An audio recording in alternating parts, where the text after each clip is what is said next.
देश और दुनिया की तमाम छोटी और बड़ी खबरों के लिए हमारे चैनल को सब्सक्राइब करना न भूलें और बेल का बटन जरूर दबाएं। नमस्कार दोस्तों, स्वागत है आपका देश लाइव में और आपके साथ मैं हूं आशिमा त्यागी। दोस्तों, क्या सच में यूनिफॉर्म सिविल कोड यानी यूसीसी सबको बराबरी देने वाला कानून है, या फिर ये एक ऐसा ढांचा बन रहा है जो कुछ लोगों की पहचान और अधिकारों को सीमित कर सकता है? गुजरात में 18 मार्च 2026 को पेश हुआ यूसीसी विधेयक इसी सवाल को देश के सामने फिर से खड़ा कर रहा है। उत्तराखंड के बाद अब गुजरात इस दिशा में आगे बढ़ा है, लेकिन इस बार बहस और भी ज्यादा तीखी है, क्योंकि इसमें सिर्फ कानून नहीं बल्कि समाज, धर्म और संविधान के बीच संतुलन का जो मुद्दा है वो शामिल है। तो आज हम इसी पर चर्चा करेंगे। चर्चा में आगे बढ़े, पूरा सच आपको बताएं और क्या मायने इसके हैं ये समझने की कोशिश करेंगे। लेकिन उससे पहले आप लोगों से अपील, इंसाफ की आवाज को बुलंद करने के लिए और सच्ची पत्रकारिता के लिए हमारा यानी देश लाइव का सहयोग करें। साथ ही डिस्क्रिप्शन में दिए गए लिंक को ओपन कर ज्वाइन बटन दबाकर आप हमसे यानी देश लाइव से सीधा जुड़ सकते हैं। दोस्तों चर्चा को आगे बढ़ाते हैं और यूसीसी ये जो कानून है ये किस तरह से काम करेगा, क्या बराबरी का हक देगा, ये समझने की कोशिश करेंगे। तो गुजरात सरकार का कहना है कि ये जो कानून है वो विवाह, तलाक, उत्तराधिकार और लिव इन रिलेशनशिप जैसे मामलों में समानता लाने के लिए है। लेकिन जब हम इसके प्रावधानों को अगर ध्यान से देखते हैं, गौर से देखते हैं, तो जो तस्वीर है वो थोड़ी जटिल नजर आती है।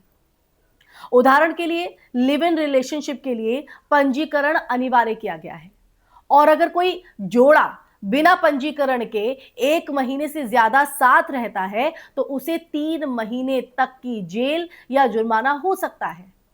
अब सवाल उठता है कि क्या राज्य अब निजी रिश्तों की निगरानी भी करेगा? क्या यह व्यक्तिगत स्वतंत्रता के दायरे में हस्तक्षेप नहीं है? अब देखिए, दूसरा बड़ा प्रावधान ये कि बहुविवाह पर पूरी तरह रोक, ये कानून सभी धर्मों पर लागू होगा। लेकिन बहस का केंद्र इसलिए बन गया है क्योंकि मुस्लिम पर्सनल लॉ में 4 शादियों की अनुमति है, और ऐसे में मुस्लिम समुदाय के एक हिस्से को यह लगता है कि ये उनकी धार्मिक स्वतंत्रता में दखल है। हालांकि सरकार की बात करें तो सरकार इसे लैंगिक समानता और महिलाओं के अधिकारों से जोड़कर पेश कर रही है, इसे सामने ला रही है। यानी यहां टकराव है धार्मिक परंपरा बनाम संवैधानिक समानता। तलाक के नियमों में भी एक बड़ा बदलाव जो है वो प्रस्तावित है।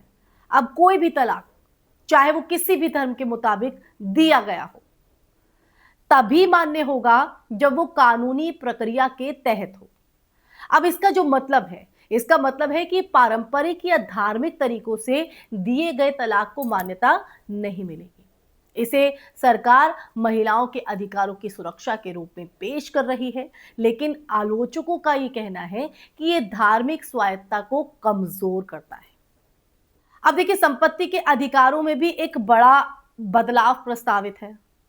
बेटे और बेटियों को बराबर हिस्सा मिलेगा, चाहे उनका धर्म कुछ भी हो, कुछ भी। पहली नजर में ये एक प्रगतिशील कदम लगता है, और खासकर लैंगिक समानता के लिहाज से। लेकिन मुस्लिम समुदाय के कुछ लोग इसे शरीयत के उत्तराधिकार कानून के खिलाफ मानते हैं, जहां संपत्ति का बंटवारा अलग सिद्धांतों पर आधारित होता है। अब देखिए, अब सबसे दिलचस्प और विवादित पहलू, छूट। इस कानून से अनुसूचित जनजातियों यानी कि एसटी और कुछ पारंपरिक समुदायों को बाहर रखा गया है। और यहीं से सबसे बड़ा सवाल उठता है कि अगर कुछ समुदायों को छूट दी जा रही है तो इसे यूनिफॉर्म यानी समान कैसे कहा जा सकता है? और क्या यह वास्तव में समानता का कानून है या फिर चयनात्मक समानता का? राजनीतिक रूप से भी ये जो मुद्दा है वो काफी संवेदनशील है दोस्तों। एक तरफ सरकार इसे सुधार और आधुनिकता की दिशा में कदम बता रही है, वहीं दूसरी तरफ दूसरी तरफ विपक्ष और कई सामाजिक संगठन इसे अल्पसंख्यकों के अधिकारों पर हस्तक्षेप के रूप में कहीं ना कहीं देख रहे हैं, खासकर लिव इन पंजीकरण और धार्मिक कानूनों की अनदेखी, ये जैसे प्रावधानों को लेकर चिंता जो है वो जताई जा रही है। अब देखिए, संविधान के नजरिए से अगर संविधान के नजरिए से देखें तो आर्टिकल 44 में राज्य को यूनिफॉर्म सिविल कोड लागू करने की दिशा में प्रयास करने की बात कही गई है, लेकिन साथ ही आर्टिकल 25 धार्मिक स्वतंत्रता की गारंटी भी देता है। अब यही वो जगह है जहां असली टकराव पैदा होता है, समानता बनाम स्वतंत्रता। सवाल ये नहीं है कि यूसीसी होना चाहिए या नहीं, सवाल यह है कि वो कैसा होना चाहिए। क्या वो सभी समुदायों की सहमति से बनेगा या एक तरफा लागू होगा? गुजरात यूसीसी विधेयक अब 24 मार्च को चर्चा के लिए विधानसभा में आने वाला है दोस्तों, और ये सिर्फ एक राज्य का कानून नहीं है, बल्कि एक ऐसा मॉडल बन सकता है जिसे आगे चलकर पूरे देश में लागू करने की कोशिश की जाए। इसलिए इसकी जो हर धारा है, हर धारा, हर प्रावधान और हर छूट पर गंभीर बहस जरूरी है, वो भी डिटेल में, उसको जानने की जरूरत है। तो अंत में बस यही दोस्तों कि ये जो मुद्दा है ना, ये मुद्दा सिर्फ कानून का नहीं है, ये विश्वास का भी है। अगर कोई कानून लोगों को यह महसूस कराता है कि उनकी पहचान, परंपरा या अधिकार खतरे में है, तो वो कानून कितना भी समान क्यों ना हो, कितना भी क्यों ना हो, स्वीकार करना मुश्किल हो जाता है। वहीं अगर वही कानून सभी के अधिकारों की रक्षा करते हुए समानता लाता है, तो वो समाज को मजबूत भी कर सकता है। अब देखना यह है कि गुजरात का ये यूसीसी देश को एकजुट करेगा या एक नई बहस की शुरुआत करेगा। तो ये सवाल इसलिए है क्योंकि दोस्तों यूसीसी को लेकर अक्सर जो है एक मत लोग नहीं दिखाई दिए। अब संसद के अंदर क्या बहस होती है, किस तरह से सरकार अपना पक्ष रखती है और विपक्ष इसको किस तरह से लेता है, राज्य सरकारों का इस पे क्या प्रतिक्रिया होती है, वो सब चीजें, हर एक पहलू जानना और समझना बेहद जरूरी होगा।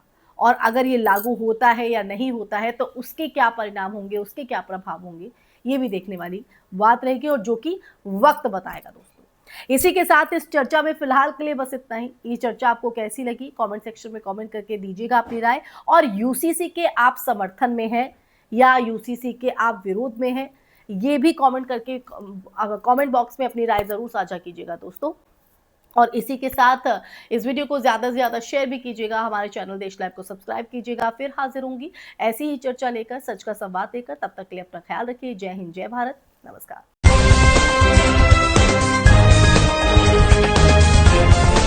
देश और दुनिया की तमाम छोटी और बड़ी खबरों के लिए हमारे चैनल को सब्सक्राइब करना न भूलें और बेल का बटन जरूर दबाएं।